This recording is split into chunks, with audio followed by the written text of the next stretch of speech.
Assalamualaikum warahmatullahi wabarakatuh, teman-teman. Waalaikumsalam warahmatullahi wabarakatuh. Selamat siang dan semoga semua dalam keadaan sehat walafiat.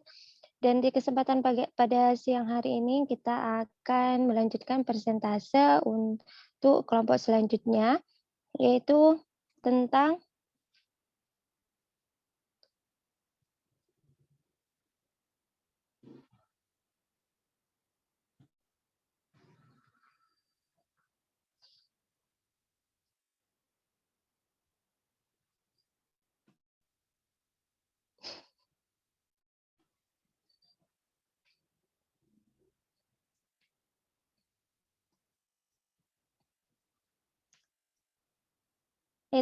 perumusan indikator pembelajaran. Nah, selanjutnya akan disampaikan oleh kedua pemateri kita pada siang hari ini. Kepada pemateri saya persilahkan. Baik, terima kasih atas waktunya yang diberikan oleh moderator, yaitu Mbak Lingga Saniman Derajat. Sebelumnya, boleh minta share screen Mbak Alvita?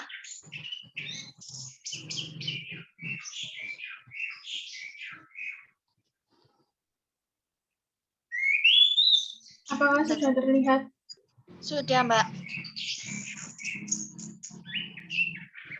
Baik, Assalamualaikum warahmatullahi wabarakatuh.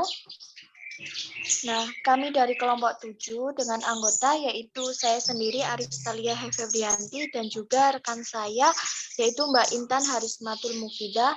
Di sini kami akan mempresentasikan materi yang berjudul perumusan indikator pembelajaran dan alat evaluasi pembelajaran. Next, Mbak. Nah, yang pertama yaitu perumusan indikator pembelajaran yang akan saya sampaikan sendiri dan juga nanti materi ada alat evaluasi pembelajaran yang akan disampaikan oleh Mbak Intan Harismatul Mufida. Oke.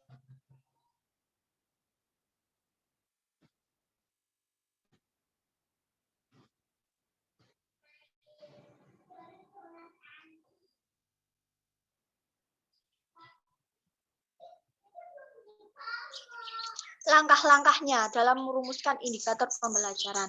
Nah, yang pertama yaitu kita harus tahu dulu hakikat indikator pembelajaran itu apa. Indikator pembelajaran yaitu dapat dikatakan sebagai sikap yang dapat diukur untuk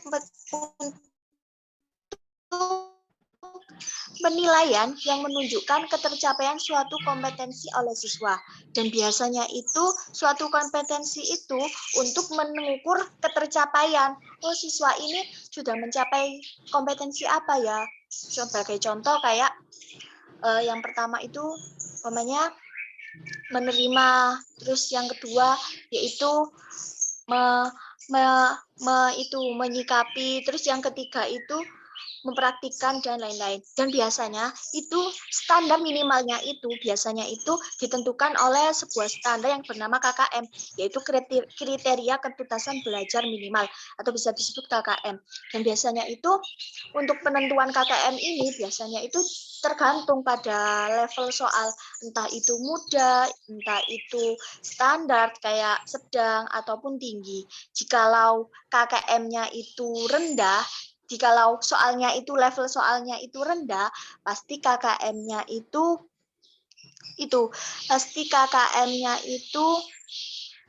tinggi. Seperti contoh ukurannya itu seperti kisaran interval 75 sampai 85. Kalau sedang itu level soalnya sedang itu antara 70 sampai 75, sedangkan kalau level soalnya tinggi itu biasanya kisaran 60 sampai 65.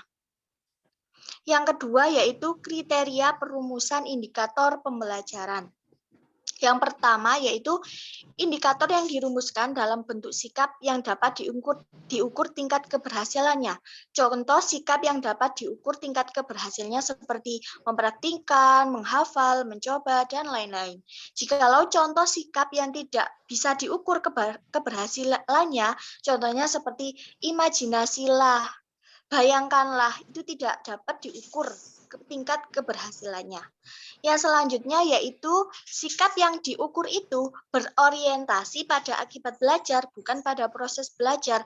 Jadi itu sikap yang diukur itu pada akibat belajar atau hasil belajar, bukan pada prosesnya.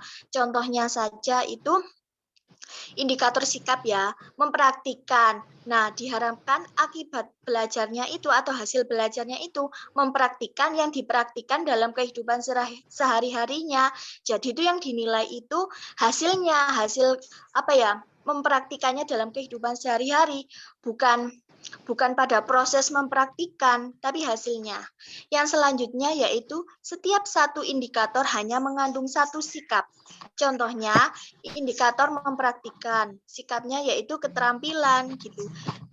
Terus yang keempat yaitu perilaku pada indikator harus signifikan dengan kompetensi utama. Seperti contoh membaca, kompetensi utamanya membaca, terus menulis.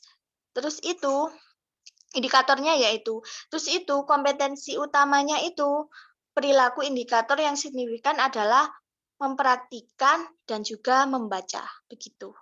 Next, Mbak. Nah, yang ketiga yaitu langkah-langkah merumuskan indikator ya. Yang pertama yaitu menganalisis tingkat kompetensi yang digunakan pada KD atau kompetensi dasar. Nah, yang pertama dalam menganalisis KD, tingkat kompetensi pada KD, yaitu kita itu yang pertama harus memahami kata kerja operasional atau KKO pada taksonomi Bloom. Nah, contoh taksonomi Bloom sudah ada di e-learning pada mata kuliah yang diajar oleh Pak Sigit ya, teman-teman. Mungkin teman-teman sudah banyak yang membuka dan membaca. Contohnya taksonomi Bloom itu ada kayak levelnya dari ke soal soal atau materi dari yang tinggi ke rendah atau mau rendah ke tinggi. Kayak ada A1, B1, C1 dan lain-lain. Terus yang kedua, menetapkan KD yang akan diturunkan menjadi indikator. Jadi itu menetapkan KD yang akan diturun menjadi indikator ini maksudnya itu KD yang akan diturunkan menjadi indikator ini harus sambung. Contohnya KD-nya itu mensyukuri. Terus itu indikatornya berarti ada hubungannya dengan mensyukuri, yaitu seperti menerima. Kita dapat menentukan itu dengan bantuan KKO yang ada di taksonomi Bloom. Yang ketiga yaitu memilih kata kerja dari kompetensi dasar sesuai dengan taksonomi Bloom. Jadi itu kita setelah menetapkan KD tadi kan bersyukur. Terus itu indikatornya berarti menerima. Jadi itu kita memilih kata kerja dari kompetensi dasar sesuai dengan taksonomi Bloom, berarti yang tadi itu yang menerima itu indikatornya, KD-nya itu mensyukuri gitu. Yang kedua, setelah menganalisis tingkat kompetensi pada KD, yang kedua yaitu menganalisis indikator sesuai dengan tingkat UKRK. UKRK itu adalah urgensi atau penting, K itu kontinuitas atau berkelanjutan atau berkesinambungan, relevansi yaitu saling terkait, dan keterpakaian yaitu kemanfaatkan. UKRK ini sangat penting dalam sebagai tolak ukur sebuah indikator, karena ini digunakan untuk memilah dan memilih dalam pemilihan indikator yang baik. Nah, jadi suatu indikator ini harus mengandung 4 unsur ini, yaitu urgensi, kontinuitas, relevansi, keterpakaian, kompetensi pada KD. Nah, UKRK dijadikan kriteria dalam memilih dan memilah ketepatan indikator kunci atau indikator penunjang. Nah, kategori indikator itu ada 3, yaitu indikator kunci, indikator pendukung, dan indikator pengayaan. Ini levelnya dari rendah ke tinggi. Indikator kunci itu untuk rendah, indikator pendukung itu sedang, dan indikator pengayaan itu untuk yang tinggi. Dan selanjutnya yaitu ada macam-macam indikator. Nah, macam-macam indikator ini ada 2 ya teman-teman. Indikator dalam mengembangkan pembelajaran dan penilaian ada 2 macam rumusan indikator. Yang pertama yaitu indikator pencapaian kompetensi atau bisa disebut dengan indikator seperti Seperti kayak pada silabus atau RPP yang sudah pernah kita baca, yaitu yang sudah saya jelaskan tadi, kayak umpamanya tadi itu menerima KD-nya itu mensyukuri, terus itu indikatornya menerima. Berarti menerima, contohnya menerima sila-sila Pancasila dalam kehidupan sehari-hari. Itu contoh indikator pencapaian kompetensi dalam RPP ataupun silabus. Yang kedua, macam kedua, rumusan indikator itu ada indikator penilaian yang biasa digunakan dalam membuat kisi-kisi dan menulis soal yang dikenal dengan indikator soal. Contohnya itu seperti dulu pada kisi-kisi ujian nasional atau ujian sekolah pasti ada namanya indikator soal, kisi-kisi indikator soal. Contohnya seperti bisa dicari di Google teman-teman, contohnya itu kayak gini. Umpamanya soal nomor 1, itu kisi-kisinya indikator soalnya disajikan beberapa gambar, siswa mampu untuk mendeskripsikan gambar tersebut. Pasti teman-teman sudah pernah melihat kisi-kisi yang seperti itu. Nah, next, Mbak. Nah, untuk selanjutnya materi selanjutnya akan dilanjutkan oleh rekan saya, yaitu Mbak Intan Harismatul Mufidah. Kepadanya dipersilakan. Terima kasih. Baik, terima kasih atas waktunya. Apakah suara saya terdengar? Iya, Ya, Mbak. Mbak, terdengar. Ya, jadi di situ ada penyusunan alat evaluasi pembelajaran. Yang pertama ada konsep alat evaluasi pembelajaran. Mungkin untuk pengertian umumnya bisa teman-teman lihat sendiri ya, alat evaluasi pembelajaran. Alat itu kan merupakan sesuatu yang bisa dipergunakan untuk mempermudah seseorang dalam melaksanakan tugas atau mencapai tujuan secara lebih efektif dan efisien. Lalu juga kata alat biasa disebut dengan istilah instrumen. Jadi dengan demikian, alat evaluasi juga dikenal dengan instrumen penilaian. Pada kegiatan penilaian, fungsi indera pula buat memperoleh hasil yang lebih baik sesuai dengan kenyataan yang dievaluasi.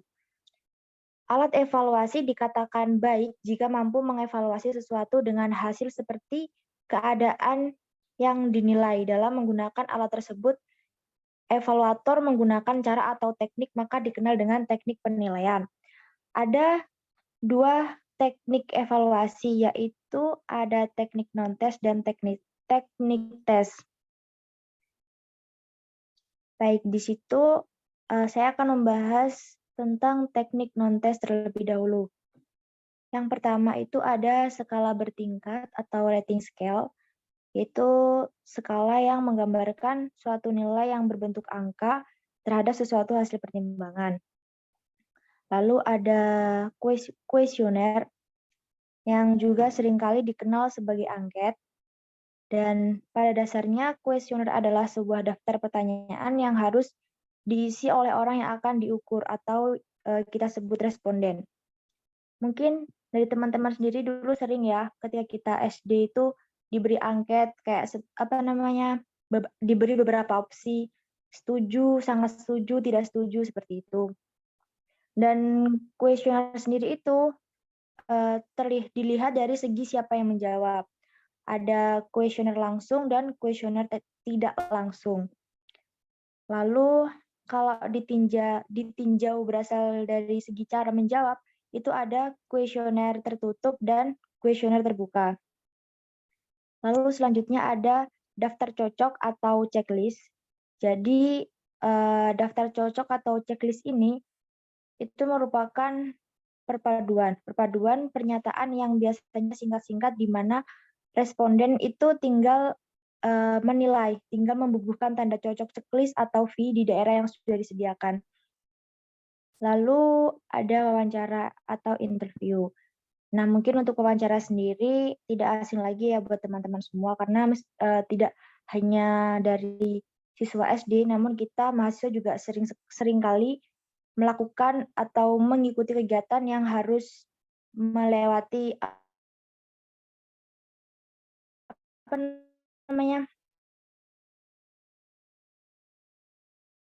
merupakan suatu metode atau cara yang digunakan sepihak. Nah, wawancara ini itu biasanya kan dilakukan dengan dua cara. Yang pertama itu ada wawancara bebas dan ada wawancara terpimpin. Kalau wawancara bebas itu mungkin dari si pewawancara dan yang diwawancara itu sedikit tidak terpacu dengan tidak terpacu oleh ketentuan yang ada gitu loh. Tapi kalau wawancara terpimpin itu udah ada prosedural ketentuan. Jadi dari seninya tuh harus wawancara yang ini ditanyakan, ini yang harus disampaikan kayak gitu. Terus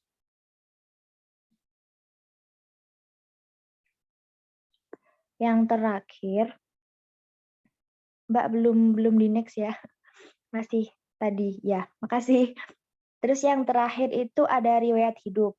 Riwayat hidup itu merupakan ilustrasi tentang keadaan seseorang selama masa kehidupannya. Mungkin dulu juga dari teman-teman sendiri itu pernah kan di SD itu kayak disuruh membuat biodata diri, kayak seperti nama, tempat tanggal lahir, terus hobi dan segala macam seperti itu. Lalu ada teknik tes. Teknik tes ini ada 3 macam ya, ada diagnostik, formatif, sama sumatif. Ini juga termasuk alat evaluasi pembelajaran. Tes diagnostik ini merupakan tes yang dipergunakan untuk mengetahui kelemahan-kelemahan peserta didik sehingga berdasarkan hal tersebut dapat dilakukan penanganan yang sempurna. Misal, kita kan beberapa kali itu pernah melakukan penelitian atau observasi ke sekolah dasar ya. Nah, dengan kita berbincang langsung atau bertatap muka dengan mereka kan itu kita bisa melihat, oh anak ini tuh aktif ya, oh anak ini tuh ternyata gini-gini, harus digembleng dulu, harus dipancing dulu, seperti itu. Terus kalau tes formatif itu ditujukan untuk mengetahui sejauh mana peserta didik itu telah terbentuk. Terus tes ini itu biasanya diberikan di akhir acara atau biasa disebut dengan post-tes. Mungkin kalau di SD itu lebih kayak UTS gitu loh. Ulangan akhir semester itu UAS ya? Iya, UAS. Terus ada tes sumatif. Tes sumatif ini dilaksanakan setelah berakhirnya pemberian sekelompok atau sebuah acara yang lebih besar. Dan pada tes ini, itu disamakan dengan ulangan harian atau ulangan umum akhir semester. Terus next, Mbak. Nah, di situ ada penyusunan alat evaluasi. Yang pertama ada kriteria tes yang baik. Nah, secara umum di situ kan tertuliskan tes yang baik wajib memenuhi kriteria validitas, reliabilitas, serta objektivitas. Nah, pengertian yang sederhana perihal ketiga kriteria tersebut ialah suatu tes dikatakan valid jika tes itu mengukur apa yang sesungguhnya ingin diukur. Lalu yang kedua, suatu tes dikatakan reliable jika tes itu memperlihatkan hasil yang sama atau tetap ketika diberikan di waktu yang berbeda terhadap individu atau kelompok yang sama. Lalu selanjutnya, yang terakhir, suatu tes dikatakan objektif jika evaluasi dari 2 orang atau lebih terhadap suatu jawaban yang diberikan sama atau menunjukkan hasil yang sama. Lalu selanjutnya ada kesesuaian soal dengan ITK. Yang pertama di situ ada kesesuaian jenjang kemampuan. Lalu yang kedua ada kesesuaian lingkup isi. Lalu yang ketiga kesesuaian soal dengan kaidah-kaidah konstruksi tes. Di samping kesesuaian pada jenjang kemampuan dan lingkup isi, dalam menyusun soal-soal tes perlu juga diperhatikan kesesuaian dengan kaidah-kaidah yang berlaku dalam penyusun atau konstruksi tes, baik tes berbentuk uraian maupun tes berbentuk objektif. Next, Mbak. Nah, ini ada langkah-langkah. Belum, Mbak. Ini, jadi kemudian ada tes bentuk uraian, kan di situ ada tes bentuk uraian ya. Jadi pada soal-soal tes berbentuk uraian, itu peserta didik diminta merumuskan, merorganisasikan, dan menyajikan jawabannya pada bentuk uraian. Dan soal-soal uraian ini itu terbagi atas 2 jenis, yaitu uraian bebas, dan uraian terbatas. Lalu ada tes bentuk objektif. Pada tes bentuk objektif ini dikenal bentuk benar-benar salah dan ganda, menjodohkan, serta melengkapi atau isian. Kaidah-kaidah yang perlu diperhatikan dalam penyusunan masing-masing jenis atau soal tersebut diantaranya itu seperti ini. Yang pertama tadi kan ada benar atau salah. Jadi benar atau salah itu merupakan soal tes yang soalnya berupa pernyataan. Setiap pernyataan mengandung dua kemungkinan, yaitu benar atau salah.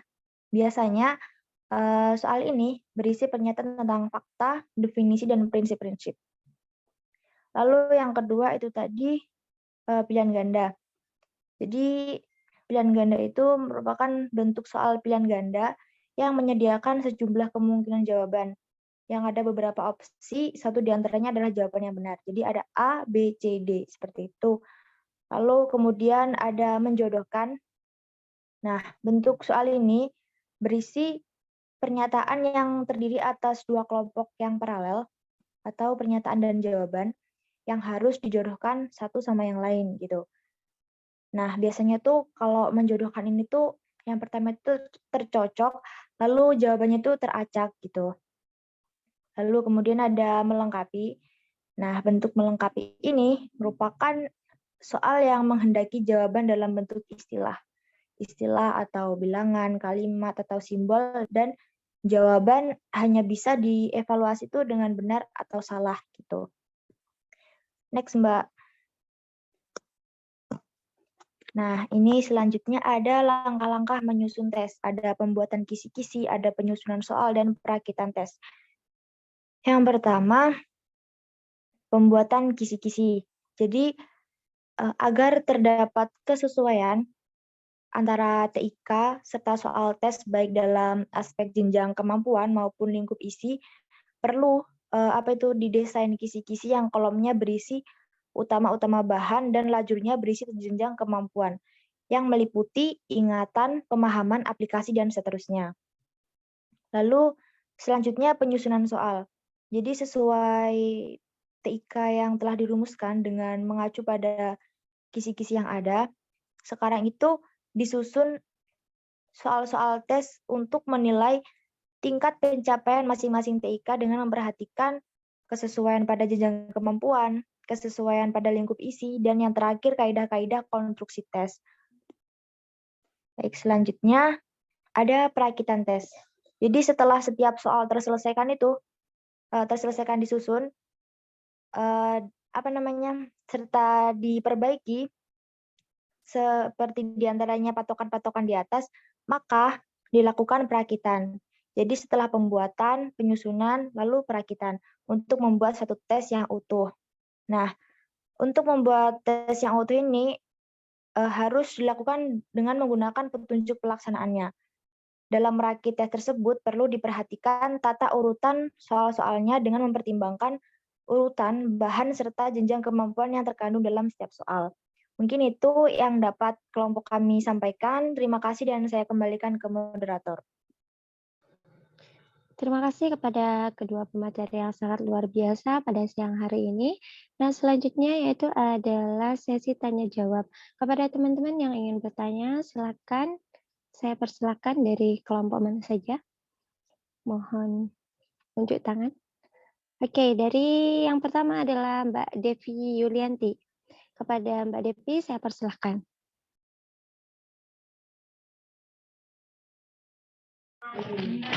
Terima kasih, saya izin bertanya. Mengapa UKRK dijadikan patokan dalam memilih ketetapan indikator? Terima kasih. Oke. Apakah ini pertanyaannya dikumpulkan dulu atau pemateri ingin langsung menjawab? Bagaimana pemateri? Ditampung dulu saja, Ditampung Mbak. dulu saja, Mbak. Ditampung dulu ya. Selanjutnya dari Mbak Iin ya. Iin Nur Indah. Saya persilahkan. Baik, terima kasih atas kesempatannya. Saya ingin bertanya kepada presentator. seperti yang dijelaskan presentator tadi, ada beberapa jenis tes. Nah, jenis tes apa yang dirasa efektif untuk diterapkan di masa sekarang dan mencakup semua aspek pembelajaran? Terima kasih. Oke, terima kasih Mbak Iin. Selanjutnya satu lagi siapa? Biar ganjil, ada 3 pertanyaan untuk sesi pertama. Monggo teman-teman, ada yang ingin bertanya? Satu lagi.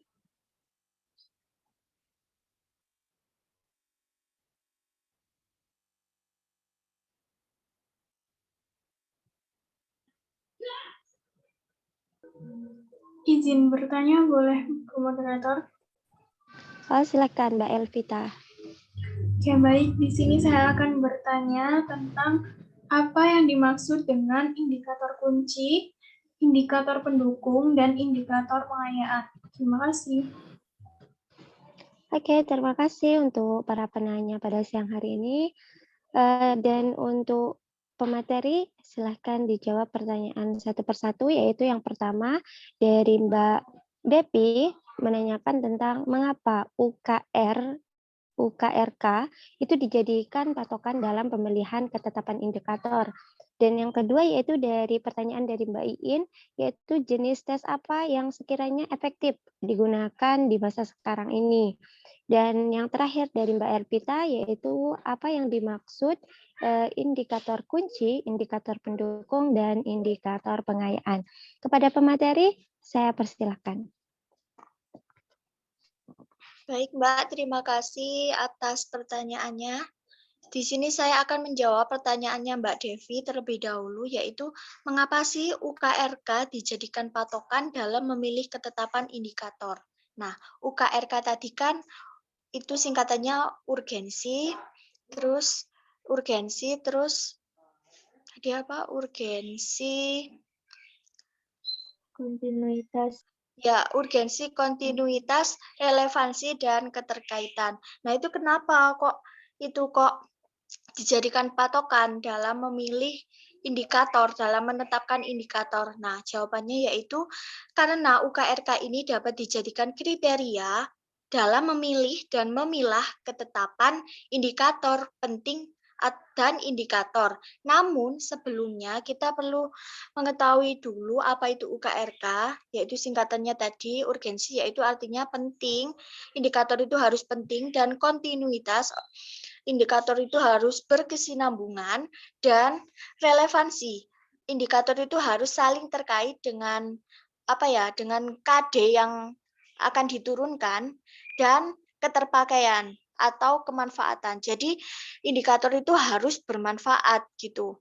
Jadi patokan itu sangat penting karena dalam indikator yang digunakan patokan adalah 4 itu sebagai unsur terpenting dan sudah ditetapkan dalam perencanaan pembelajaran. Jadi sudah ketetapan gitu, Mbak.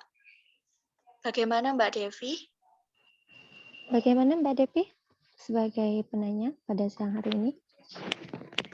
Baik, sudah cukup. Terima kasih Mbak Moderator dan juga pemateri. Oke, terima kasih Mbak Devi. Terima kasih Pak Materi. Nah, selanjutnya untuk pertanyaan yang kedua dari Mbak Iin dan pertanyaan nomor 3 dari Mbak Elvita. Untuk Pak Materi, saya persilahkan. Ya, jadi saya ingin menjawab pertanyaan dari Mbak Iin ya, tentang tes yang efektif dilakukan. Apa tadi pertanyaannya, iya kan? Tes yang efektif digunakan di masa sekarang ini, Mbak. Ya, di masa sekarang ini. Karena masa sekarang ini, kita online ya, daring, mayoritas daring, dan insya Allah kedepannya kan offline. Jadi di sini saya menyertakan dua tes yang saya anggap efektif untuk dilakukan secara offline dan dilakukan secara online. Yang pertama offline dulu ya. Jadi untuk nanti offline itu tes yang cocok untuk digunakan itu adalah daftar cocok atau checklist. Karena yang namanya anak kecil ya, anak kecil itu kan pasti lebih suka menceklis atau memberikan tanda cocok di daerah yang sudah disediakan daripada menulis secara rinci harus ini, harus itu gitu. Jadi saya anggap itu lebih efektif dan juga cukup menyingkat waktu untuk melakukan tes. Lalu yang kedua ada tes formatif ya. Tadi sudah saya sampaikan bahwasanya tes formatif ini kan juga bisa dijadikan evaluasi. Evaluasi untuk mengetahui sejauh mana peserta didik telah terbentuk selesainya mengikuti acara ini, KIKD-nya. Dan tes ini kan diberikan di akhir acara atau disebut dengan post-test. Jadi dengan begitu kita mengetahui dari awal sampai dengan akhir kelemahan-kelemahan murid yang belum bisa yang mana dan yang perlu kita perbaiki itu yang mana tuh di situ bisa lebih terperinci gitu. Mungkin kurang lebih seperti itu ya, Mbak. Terima kasih. Terima kasih untuk pemateri. Bagaimana Mbak Iit? Apakah ada sanggahan atau pertanyaan kembali? Baik, saya rasa cukup. Terima kasih materi dan moderator. Oke, terima kasih pemateri dan penanya. Tinggal satu pertanyaan lagi dari Mbak Elvita. Untuk pemateri saya persilakan. Baik Mbak, terima kasih atas pertanyaannya Mbak Elvita. Di sini saya akan menjawabnya. Tadi pertanyaannya Mbak Elvita tadi kan apa yang dimaksud indikator kunci, indikator pendukung, dan indikator pengayaan dalam pembagiannya di kategori kategori indikator kan dibagi menjadi 3 itu. Nah, indikator kunci itu adalah indikator yang sesuai dengan UKRK dan levelnya itu rendah karena disesuaikan dengan standar minimal KD. Contoh indikatornya ya, indikator kunci. Menjelaskan aturan yang berlaku dalam kehidupan sehari-hari di rumah. Itu levelnya kan rendah. Karena itu kan indikatornya disuruh menjelaskan aturan apa saja yang ada di rumah gitu. Yang kedua yaitu indikator pendukung atau indikator prasyarat. Apa itu indikator pendukung atau prasyarat? Indikatornya ini levelnya itu sedang dan mendukung indikator kunci yang berhubungan dengan kompetensi dasar yang telah dipelajari sebelumnya. Contohnya tadi, indikator kuncinya tadi kan menjelaskan. Terus indikator pendukungnya yaitu menyebutkan aturan yang berlaku dalam kehidupan sehari-hari di rumah. Gitu. Yang ketiga yaitu indikator pengayaan.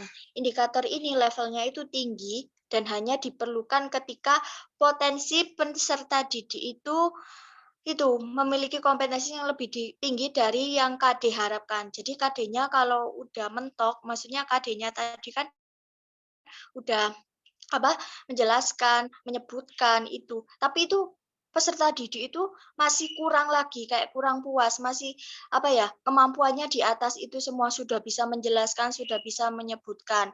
Nah, itu contohnya itu seperti mengidentifikasi, menganalisis, mempresentasikan, dan lain-lain itu aturan yang berlaku di dalam kehidupan sehari-hari di rumah. Jadi itu kategori indikator 3 itu bertahap dari yang rendah, sedang, ke tinggi. Begitu Mbak Elvita. Dan bagaimana Mbak Elvita? Apakah ada sanggahan? Sudah cukup moderator dan materi. Terima kasih. Terima kasih untuk pemateri dan penanya pada siang hari ini. Karena waktu sudah menunjukkan jam 2:50, maka kita akan mengakhiri presentasi pada siang hari ini. Sebelum itu saya akan menyimpulkan mengenai materi pada siang hari ini yang membahas tentang perumusan indikator serta penyusunan alat evaluasi. Nah, pada kriteria perumusan indikator pembelajaran itu sendiri dibagi menjadi 4 ya teman-teman ya. Yang pertama yaitu ada indikator yang harusnya itu memiliki tingkat ukur yang berhasil. Indikator yang dirumuskan itu adalah bentuknya sikap yang dapat diukur tingkat keberhasilannya. Kemudian sikap yang diukur itu berorientasi pada akibat belajarnya, bukan pada proses belajarnya. Kemudian setiap satu indikator hanya mengandung satu sikap. Kemudian yang terakhir yaitu adalah perilaku pada indikator harus signifikan dengan kompetensi utama dalam pembelajaran tersebut. Dan langkah-langkah dalam perumusan indikator yang pertama yaitu adalah menganalisis kompetensinya, baik itu KIKD-nya, kemudian menganalisis indikator setingkat dengan UKRK-nya, dan yang terakhir yaitu adalah macam-macam indikator, di mana macam-macam indikator ini terdiri dari dua, yaitu untuk mencapai kompetensi yang dikenal dengan indikator dan untuk mencapai indikator penilaiannya. Nah, yang selanjutnya yaitu adalah penyusunan alat evaluasi. Penyusunan alat evaluasi itu jenis-jenisnya ada yang teknik non-tes dan ada yang tes. Nah, non-tes ini seperti ada skala bertingkat, kuesioner, kemudian daftar cocok, wawancara, pengamatan, dan riwayat hidup. Sedangkan untuk teknik tesnya sendiri itu ada tes diagnostik, kemudian formatif, sumastik. Nah, untuk penyusunan alat evaluasinya yaitu harus kita sebagai guru harus menentukan kriteria tes yang baiknya dulu, kemudian menyesuaikan soal dengan TIK-nya. Nah, dalam kemampuan kaedah-kaedah yang berlaku ini juga disusun melalui tes yang baiknya dalam bentuk uraian maupun objektif, yaitu objektif di sini benar salah, pilihan ganda, perjodohan, pelengkapan, dan lain sebagainya. Dan untuk melengkapi langkah-langkah penyusunan tes itu ada pembuatan kisi-kisi, penyusunan soal, dan perakitan tes. Nah, sekian dari saya sebagai moderator. Mohon maaf jika banyak ada salah kata atau salah ucapan yang kurang mengenakan kepada teman-teman. Saya akhiri. Terima kasih untuk para pemateri yang luar biasa dan para peserta audiens pada siang hari ini. Terima kasih. Wabillahi taufiq wal hidayah. Wassalamualaikum warahmatullahi wabarakatuh. Waalaikumsalam warahmatullahi wabarakatuh. Terima kasih moderator dan teman-teman.